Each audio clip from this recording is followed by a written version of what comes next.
El video enviado por el profesor trata de una exposición sobre las habilidades docentes. El mismo fue dirigido a estudiantes del programa de educación y del programa de formación docente. Allí, el profesor Jonathan Kiva explica la importancia de estas habilidades en el contexto educativo, destacando la relevancia de poder optimizar al máximo el proceso de enseñanza-aprendizaje. En el video se presentan de manera resumida, pero muy organizada, la definición y estructura de 6 de esas habilidades, que no pueden faltar en un docente para brindar una educación de calidad. Les habla el licenciado Leonardo González, su compañero de clase, y a continuación resumiré lo aprendido con este taller. Habilidad 1.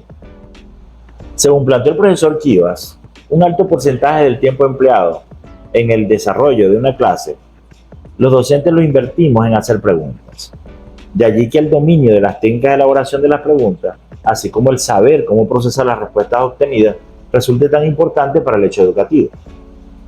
Según lo explicado, la finalidad última de la formulación de preguntas durante el desarrollo de una clase debe ser estimar el nivel de comprensión de los estudiantes sobre el tema planteado, de tal manera que podamos reformular la exposición, retroalimentando así el hecho educativo.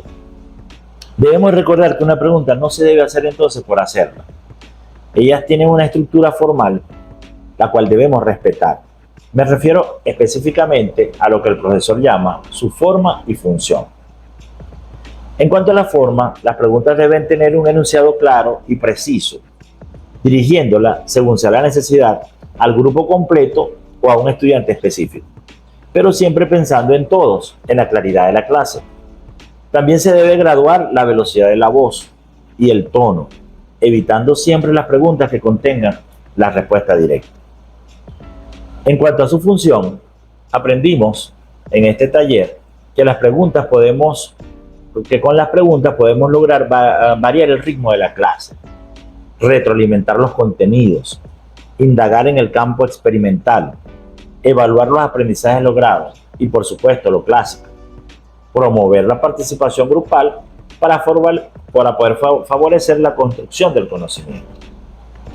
El profesor Jonathan explicaba que existen varias taxonomías para clasificar las preguntas. En el taller se tomó la de Bartolomé, quien las clasifica muy sencillamente como limitadas y amplias. Las preguntas limitadas atienden a la memoria, por eso se les llama convergentes, para indicar que quien sea quien la conteste, la respuesta será la misma.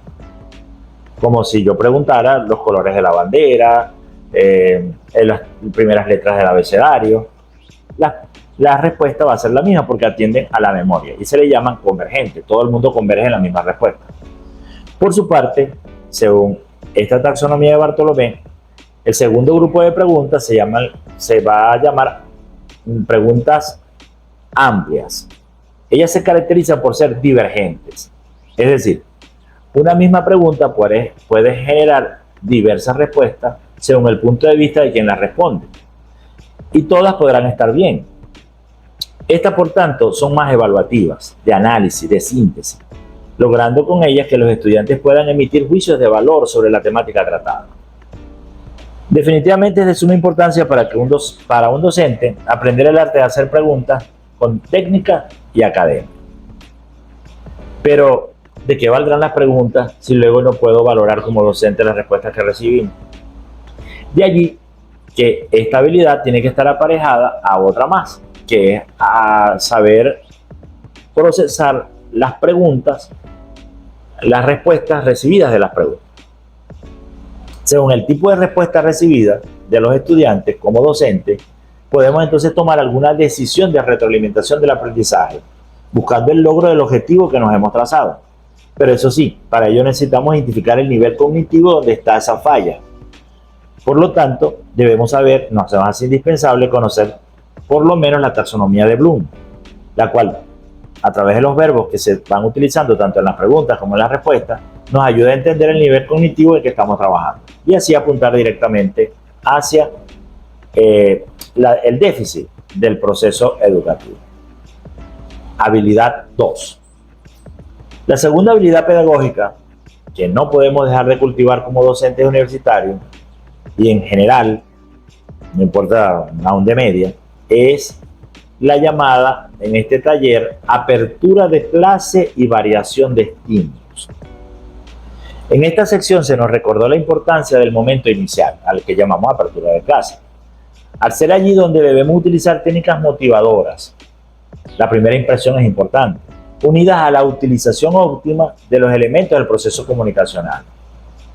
Buscar respetar estas teorías comunicacionales para elevar o buscar una buena comunicación. Por ejemplo, eliminar el ruido y el manejo de códigos diferentes a nivel del grupo al cual estamos atendiendo. Nosotros tenemos que entender los niveles y de acuerdo a los niveles establecer el vocabulario necesario para que el estudiante entienda. No podemos nosotros hablarle un código con palabras muy técnicas y a lo mejor ellos son de primaria y no nos van a entender. Así que es importante respetar los procesos comunicacionales, lo que hemos podido llamar el modelo comunicacional académico que nosotros lo hemos entendido. Habilidad 3. Uso de estrategias, métodos y técnicas adecuados. Esto es importante que todo docente lo maneje. Según se aconseja en esta clase, es vital para un docente saber la distribución porcentual de los estilos de aprendizaje del grupo atendido, para así poder decidir el tipo de recurso instruccional a utilizar. Recordemos que nosotros tenemos varios estilos de aprendizaje, el auditivo, tenemos el visual y el kinestésico. Entonces tenemos que entender que en el grupo que tenemos, cuál es el mayor porcentaje y de acuerdo a eso, entonces establecer la estrategia instruccional y con ella a su vez va aparejado el método y la técnica más apropiada para esa clase. Recordemos que las estrategias responden a el cómo voy a dar la clase y dentro de ellas están los métodos y dentro de los métodos las técnicas. Vamos a ver esto de manera ilustrativa para que quede bien claro. Por ejemplo, yo digo, voy a hacer un trabajo cooperativo. Bueno, esa es la estrategia, trabajo cooperativo. Y se va a investigar un tema, ese es el método, la investigación del tema. Utilizando la demostración, esa es la técnica. Entonces noten que la estrategia contiene el método contiene la técnica. Resulta vital variar las estrategias, ¿sí?, para que la clase sea según el objetivo que nos planteamos, se busca el objetivo. Y estas, recuerden que pueden ser expositivas, por descubrimiento o por indagación, esos tres grandes clasificaciones, pero hay muchas más. En cuanto a los métodos instruccionales, que según se nos dijo en este taller existen más de 60, los más aplicados son el inductivo y el deductivo, ¿sí?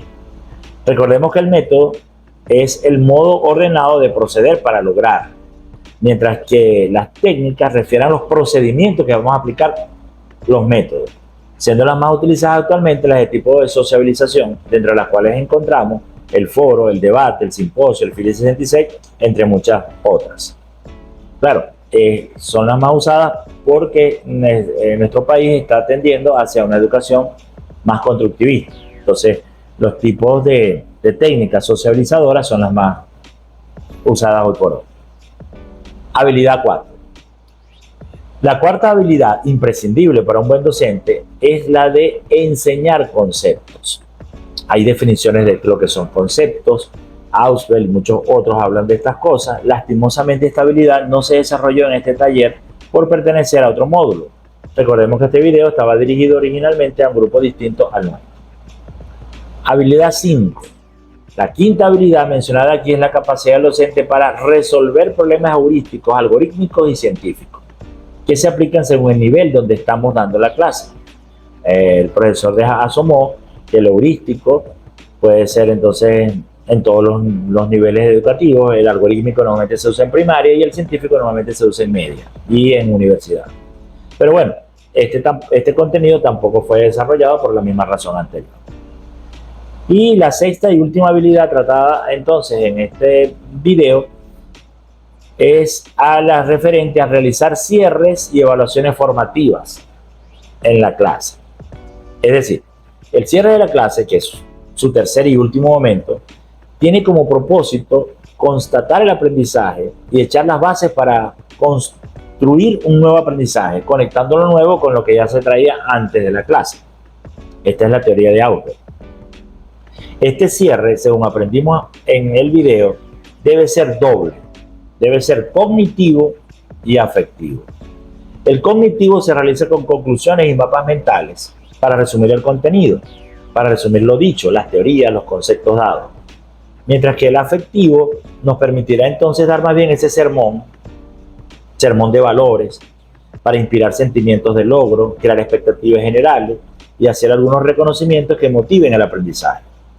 También se debe recordar que es el momento de cierre el más oportuno para aplicar la coevaluación y la autoevaluación.